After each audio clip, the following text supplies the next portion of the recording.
It's Friday, and that means it's time for the Q&A. So if you guys are new to this, I actually have not done this in a while. Legacy subscribers from my channel do remember the Q&As I used to do, and due to overwhelming demand, I will be doing it again. Part of the reason that I stopped the Q&A is I didn't want to feel like it was all that I was uploading or that I was being lazy. I wanted to focus a little bit more on the scripted stuff because I wasn't sure if maybe that would make me come across as a little bit more professional, but also I never really promised to be professional in the first place, so it's ultimately whatever you guys enjoy. Some of you have said that this is more of a personal look into me as the person. It's very hard to empathize with me when I'm just reading off of a script and I have all these editing things going on in a video, so every once in a while a personal video is appreciated for some of you, and I completely understand that, so we will be bringing back the Q&As. So we're going to kick this weekend off with a question from Sebas Curiel. Man, I hope I didn't butcher that name. Q&A, what is your posture about playable elites and dual wielding? Do you think we're going to be able to see those features on Infinite? Thanks, man. Love your videos and keep up the good work. Well, thank you. So my posture on playable elites, I don't think it's controversial to say that they were good.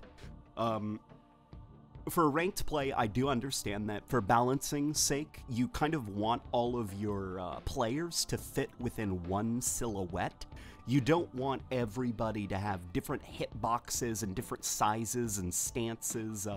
Halo 3 pretty infamously had a lot of problems with its playable elites. I believe there was a hole in the back of the neck where basically if you were shooting an elite from behind, you had a chance for your shot to go right through the body and just not do anything. So there were all sorts of weird stuff going on with the elites throughout the Halo games, and there's a reason that they were not in esports. But for custom games, for Forge, theater mode, making machinimas and stuff, there's no reason to not have them. Playable elites are an extension of Halo's customization system. We all like personalizing our online avatars in Halo, right? We like selecting the colors, the armors, and playable elites are just another way for players to better represent themselves. If you're a huge fan of the Covenant and their lore and you really love the elites, yeah, you're probably going to want to represent the elites online. And so you'll play as an elite. And ultimately, I do understand that there are some detractors who are just like, no, we shouldn't have playable elites. And I'd wager that the people who don't want playable elites to return are people who don't play as them to begin with. So it's like, well, you may not want them to return. That's because you don't use them. Other people, however, do use them. And there isn't really a good reason for them not to return. Keep them out of the ranked stuff so that everyone has the same silhouette, but really, just come on, bring them back. Now as for dual wielding, this one's a little bit more complicated. So I'm not a big fan of dual wielding personally. Not that it isn't cool. I mean, it looks awesome when you're dual-wielding SMGs or when you've got a Magnum and a plasma pistol and you're kind of two-handed noob comboing all the Covenant, but well, that's cool for visual's sake and for creating kind of badass moments in the campaign. What I don't appreciate about the system and what actually kind of makes me dislike it is the trickle-down effects that it has on the balancing of the weapon sandbox. So while I appreciate the thought, I think that the cons outweigh the pros. In Halo 2 and 3, you can definitely tell that the weapons that are supposed to be dual-wielded, like the SMG, the Mauler, and all that stuff, it feels weird when you're only holding them with one hand. You know, when you're not dual-wielding these weapons that were clearly designed for it. They feel very gimped compared to some of the other weapons, like the battle rifle, shotgun, and stuff. It also doesn't help that when you're dual-wielding, you're very limited in what you can do. You can't throw grenades, you can't melee. You can't switch weapons, otherwise the dual-wielding thing goes out the window and you drop the gun. The solution I could imagine some people proposing is, well, what if you keep it when you switch weapons or when you throw grenades? To which point I would argue, why not just not have dual wielding then at that point? Because that just sounds like any other gun. Why not cut out the middleman, make the gun good from the get-go, so that you don't have to pick up another gun to finally realize its full potential? It's tough. I don't know a solution to it, but I do understand that people enjoy it. I just personally, I don't think it works very well in Halo's combat loop, or not as well as it could work. Maybe with some tinkering, it could be better. I'd actually like to hear your theories in the comments section on ways that you can address some of the problems that I brought up in the way that it kind of stunts combat or ensures that certain guns are only at like half potential until they're dual wielded. Now this next question comes from Kyle Roberts, who asks, alright, as community peoples that have a chance to visit and speak with 343, is there anything you or other content creators might know that you're not supposed to pass on until a later date or a point further in development? Well, I'm not going to be able to answer that, if that is the case. The reason I am bringing it up, though, is because he does raise a very interesting point that some of us in the community do have a chance to go to 343, and we do have a chance to speak to people. Now, I can say that some stuff we aren't allowed to talk about until certain dates. Case in point, Outpost Discovery, which was announced a couple of days ago. We knew about that back in September, when some of us content creators went to 343, we were shown a presentation on it. And we were allowed to give feedback directly to them. They were taking notes, they were listening to us, and it was pretty exciting. So the announcement of Outpost Discovery was not a surprise to many of us. We're only allowed to talk about it now that the announcement is over.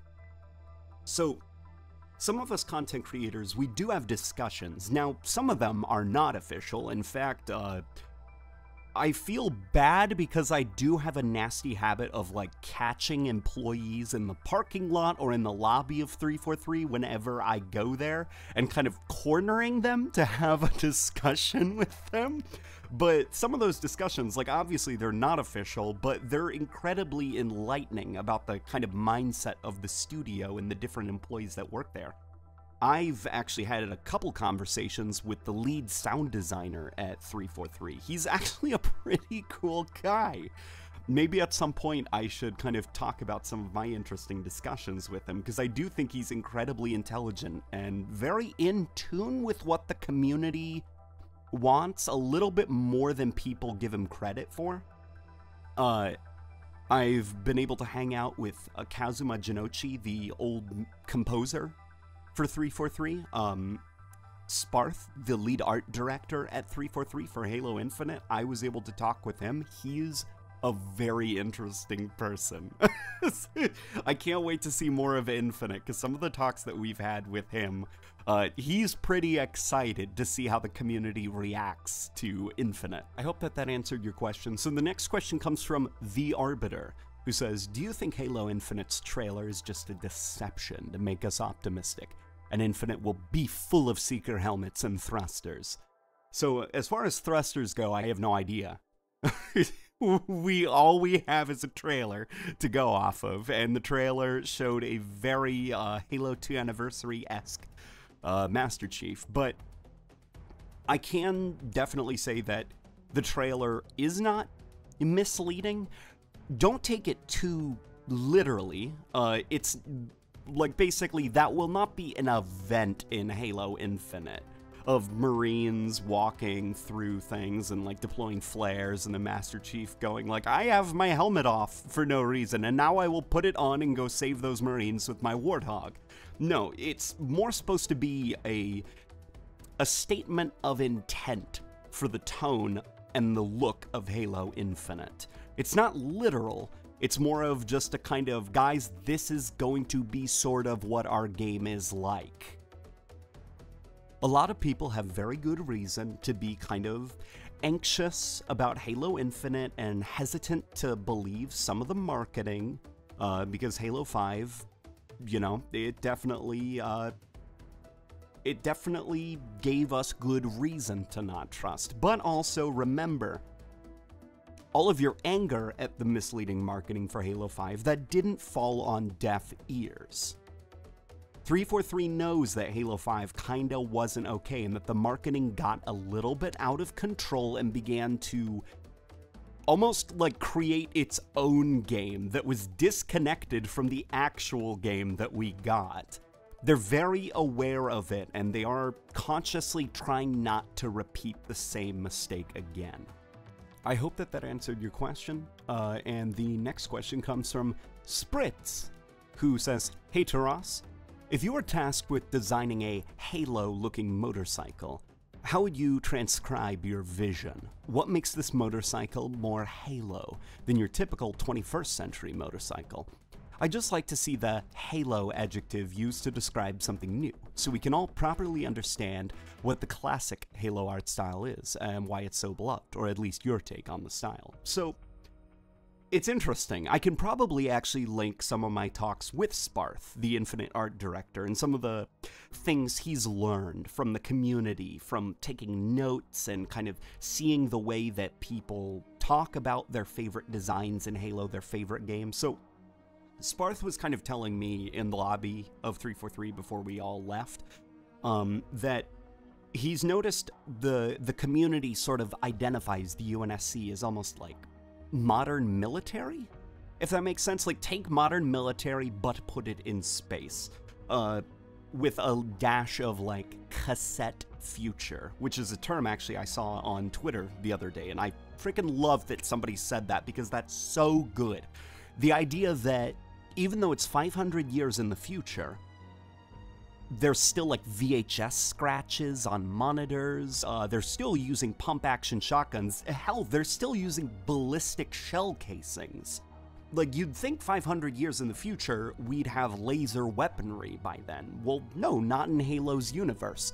Clearly, in the Halo universe, technology advanced in a very different way from how it probably normally would. So, with some of the arguments of, well, it's not very realistic, it's not fair. Well, it's realistic in Halo's universe, because that's clearly how Halo's universe, that's how the technology tree advanced in Halo's universe. So to design a motorcycle that kind of looks Halo-y, I guess it depends on what faction we're going to be basing it off of. If we're doing the UNSC, the way that I would do a Halo-y motorcycle would be kind of almost industrial,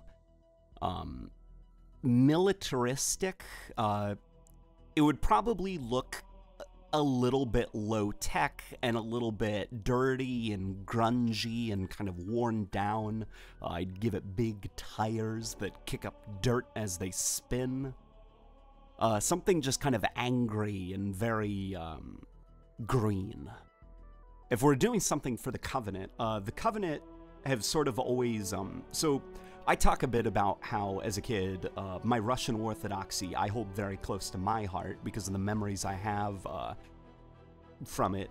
Being in a church, a Russian Orthodox church, there's lots of brass, there's lots of gold, icons everywhere and stuff. So with Halo, what I really liked about the Prophets and the kind of aesthetic of the Covenant was it did look like if the Christian church were aliens and a military force, an alien, like holy warriors sent by God to glass the surface of Earth. And so I've always appreciated, even down to the fuel rod gun in Halo 2 and Halo 3, it kind of actually reminds me of a specific relic thing that was in the altar at my church. I've actually always liked the fuel rod gun low-key because it does remind me of that. It's got the like golden pipes and all the like intricate, almost needless amount of detail on it. It's just, it looks like a divine relic that's been turned into a weapon. And that's kind of the best way that I could describe the look of the Covenant. It's like, imagine a church going to war. So to just make a motorcycle that kind of fits the Covenant look, that's kind of what I would go for. Candles, or not candles, but kind of stylized pipes on it to almost look like candles, have little fumes of plasma that are glowing that would kind of give off the silhouette of that kind of vaguely looks like it has candles on it. You know what I'm talking about? Lots of gold, lots of bronze, and of course the Covenant purple. That's the way that I would do it. And for the Forerunners, their aesthetic has always been kind of the inside of a computer, but a cathedral. Like, imagine if you took 1,000 motherboards from various computers and had to assemble a cathedral out of all of those motherboards. That's kind of the look of the Forerunners. Very blocky, very circuity, very mechanical. A lot of their machines look very robotic and very awkward and very stiff. I'm thinking of the Enforcer Sentinels in Halo 2. They're firing rockets. Like, they're firing rockets, like, propelled by fuel. You know, the Forerunners are very interesting in that way. They're very, very robotic. So the look of something like a motorcycle kind of designed by Forerunners, I would kind of do it like that. It would look very, I'm sure there's a term for it. I'm sure somebody will point out it, like diesel punk or like cyberpunk. There's probably a term for that specific look of looking very circuity and very blocky. I hope that that answered your question, though. We're going to go on to Multix, who says, Q&A. Halo Infinite crossplay with PC. So, obviously, we don't know anything. We just know that Halo Infinite will be on PC. And in my opinion, I love crossplay. I understand that there's a weird aggression from console players when it comes to PC. Now, in some cases, the aggression is definitely justified in that balance can most definitely break, depending on the game that you're playing. But for Halo Infinite, I would like crossplay to an extent. Here's the way that I would probably do it. So, modes like Firefight, co-op campaign, I'd have crossplay for those, because you're not fighting against other people, you're fighting together. Now, when it comes to some of the matchmaking modes, that's where I'd probably limit it to an extent. It really depends on the mode, I think. Custom games, I think crossplay should absolutely be there. Forge, I think crossplay should be there. The custom server browser, let's do some crossplay there, because that's not ranked or anything. That's just, you know, people goofing off in their custom games, looking for servers to play on. So that's kind of how I would do crossplay. I don't think it's healthy to just be like, nope, walled garden, nobody plays together. I think the more the merrier. And in some of the modes where balancing really doesn't need to be worried about, then absolutely. I'd love to play Halo with some of my friends on console from my PC and vice versa. And also, I think it would be pretty dope to have PC players joining in a console player's game. And PC players, obviously, they didn't grow up with Halo. They have their own ecosystem, so having console players kind of act as ambassadors and kind of taking them through the journey of Halo and explaining it to them, like, that's going to be something that I think is going to be pretty cool, is the way that the Halo community will have this new flood of fans when Halo Infinite releases on PC, fans that are curious about the world, fans that don't know what's going on, and we have an opportunity to teach them and invite them into the world of Halo. I think that's cool. And finally, we are going to close the Q&A off with a question from Rabbi Deadpool, who says, what are your thoughts on the newly announced Halo Outpost Discovery attraction? Well, I talked about it earlier in the video, and we did know about it for a little while. Now, Outpost Discovery, I'm actually pretty excited about. It's obviously a fan event. There's going to be laser tag that's Halo themed. There's going to be an actual warthog there. They've got a museum dedicated to Halo and like the timeline of Halo, which I'm really excited about. Now, I understand that some people don't really care. They're like, well, I don't get it. I don't get why it seems so exciting. It's hard to explain if you've never been to a Halo event. So In Seattle, 343 hosts these community days where people from the community are invited to kind of hang out at the studio. Like, all the workers come down, pizza is served, and everyone's just having a good time. People are able to explore their Halo museum, hunt down and corner developers and talk to them. It's really... The atmosphere is incredibly exciting when you're in a room surrounded by physical Halo props. You're hearing Halo music over the loudspeakers. You're looking around you and you're seeing people wearing Halo t-shirts. You're seeing cosplayers running around. You hear people, different conversations. Some guys are talking about what is better, Halo 2 or 3 in the corner over there. You've got some people talking about the lore in that corner over there. And you kind of realize you're in this place that was tailor-made to allow you to just kind of drop all social requirements to act like a normal person and just geek out and be a nerd for a day. It's great. It's so fun.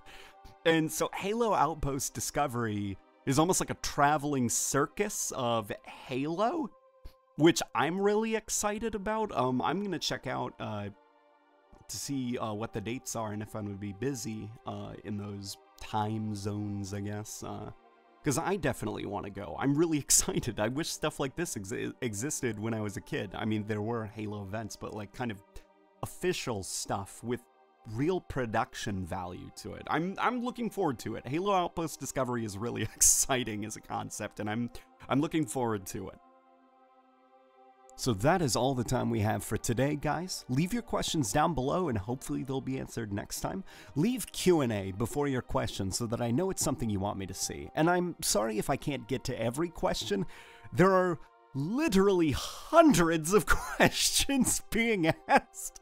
So unfortunately, I can't get to every single one. But yeah, just ask your questions in the comments below, guys, and I'll see you on the next video.